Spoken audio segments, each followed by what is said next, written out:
Bonjour mesdames, alors comment faire pour avoir des cheveux volumineux? Alors je vous le donne en mille. Le truc c'est de ne pas faire comme moi ce matin, j'ai juste coiffé mes cheveux au peigne après le réveil. Mais ce que je fais dans mes vidéos pour avoir du volume aux cheveux, je fais un truc absolument magique que l'autre anorexique ne vous dira jamais.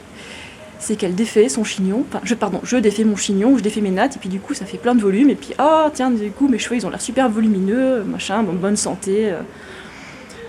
YouTube, ça peut être une plateforme très superficielle. Enfin non, c'est pas la faute à YouTube, c'est la faute aux personnes qui promeuvent leurs produits sur YouTube et qui vont vous faire croire des trucs. Par exemple, je pourrais porter un maquillage super lourd pour avoir l'air super bronzé et puis tout et tout. Je pourrais vous faire des brushings et puis faire super attention à mes cheveux pour avoir une apparence pour YouTube. Et puis d'autres personnes le font, mais après, c'est pas dire que c'est des mauvaises personnes, mais bon. Si elles le font dans le but de vous raconter des mensonges et de démonter le véganisme, là par contre ça commence à m'énerver. Bref. Il y a aussi autre chose quand j'ai... Bon, je l'ai déjà raconté, mais bref, je le refais. Quand j'étais à la mer avec Céline machin, donc on prenait des bains de mer sans se rincer les cheveux après. Donc forcément, vu que le sel c'est corrosif, ça attaquait les cheveux et du coup, bizarrement, les cheveux sont cassants et tout. Bon, moi j'étais dans ma période naturelle et tout, donc voilà, c'était un peu pas très très malin. Mais bon, maintenant ce que je fais... déjà je vais plus à la mer, et si je le faisais, je me rincerais les cheveux juste après, et ce que je fais aussi, j'ai coupé aussi les pointes vu que c'était abîmé, mais bon là depuis ça a bien repoussé. Et puis qu'est-ce qui peut causer des cheveux fragiles et cassants à part l'eau de mer? Les femmes anorexiques, bon vous savez très bien de qui je parle, hein. Elle est anorexique, et puis après elle fait croire que c'est la faute au véganisme, si elle a des problèmes de cheveux.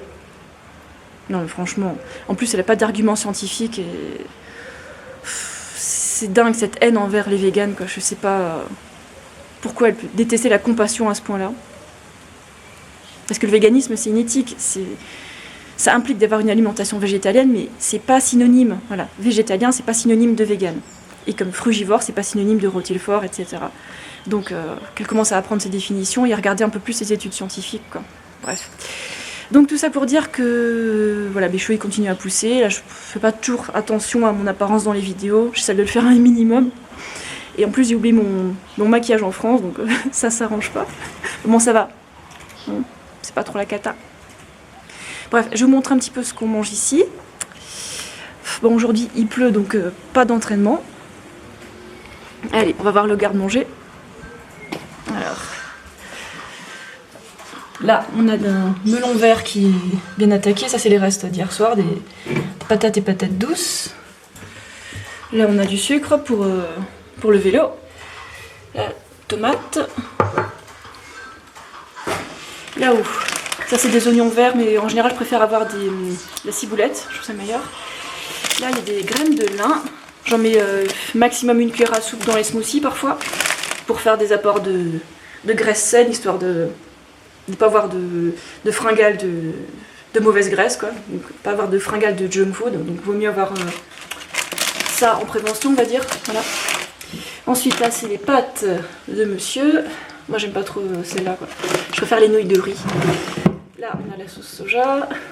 On y va un peu fort avec la sauce soja, je sais. Là, il y a son curry. Là, il y a un concombre. J'achète mes légumes tous les jours, comme ça... On n'a pas de frigo, donc c'est plus simple si j'achète les légumes tous les jours pour qu'ils restent frais. Un peu de cannelle pour les smoothies. Et... ok, on va passer à l'étage en dessous. Là, on a une caisse de bananes qu'on est en train de finir. Il y a un deuxième melon vert. Mais ça, c'est mon melon préféré. Ensuite, là, on a des pommes de terre. Le sac à moitié attaqué. On a un deuxième sac là en dessous. Voilà. Et là, on a du riz. On est en train de le finir. Donc là, je sais pas, ce sac là, il m'a duré presque un mois, c'est pas mal. Du riz blanc et c'est tout. Voilà, c'est tout ce qu'on a. On est des sauvages, des grands sauvages. Voilà. Et les bébés vélos sont dehors, il a plu. Et on n'a toujours pas internet. Donc du coup, je pense que cet après-midi, même à midi, on va aller à Mug & Bean pour aller avoir accès à internet et puis manger un peu de guacamole avec de la baguette. Bon. Bon voilà, c'est tout. Je vais vous laisser avec les images de la bouffe, parce que je sais que vous aimez ça. Allez, ciao. Là c'est le matin, je reviens tout juste d'une course à pied de 10 km. Je me suis fait un smoothie de banane, avec un peu de cannelle aussi.